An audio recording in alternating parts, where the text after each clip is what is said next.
अभी बीते दिनों एफडीसीएम इलाके के जुनोना जंगल परिसर में एक भालू ने पिता पुत्र पर हमला कर दिया था, जिसमें पिता गंभीर रूप से जख्मी हो गए थे और जिनकी नागपुर में इलाज के दौरान मौत हो गई। वहीं भालू की भी मौत होने की जानकारी सामने आई है।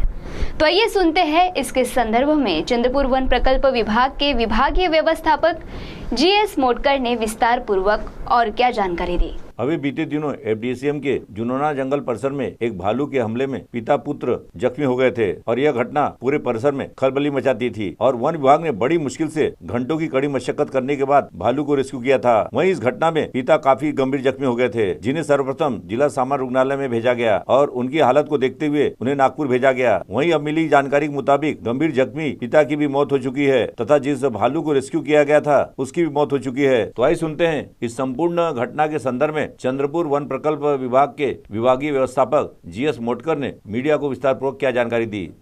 एफडीसीएमच्या चंद्रपूर विभागाअंतर्गत जुनोना परिक्षेत्रात काल एक दुर्दैवी घटना घडली, ज्यामध्ये अरुण कुकसे नावाचे व्यक्ती आहेत त्याच्यावर जंगली अस्वलाने हल्ला केला आणि त्याच्यात ते स्वतः गंभीर जखमी झाले आणि त्या सदर घटनेमध्ये अस्वलही जखमी झाला।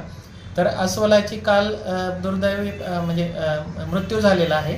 तसेच जे कुकसे आहेत अरुण कुकसे यांना प्रथमतः जास्त गंभीर इजा असल्यामुळे ग्रामीण रुग्णालय चंद्रपूर येथे हलवण्यात आलं होतं, परंतु इथून त्यांना नागपूर येथे हलवण्यात आलं एम्सला। तर दुर्दैवी घटनेत त्यांचाही आज मृत्यू झालेला आहे। तर या सर्व घटनेची चौकशी चालू आहे। त्याच्यानंतर त्यांना जे कंपेन्सेशन मिळणार आहे 25 लाख आपल्या वाईल्ड लाईफच्या अटॅकमध्ये डेथ झाल्यानंतर त्याचीही प्रोसिजर चालू आहे।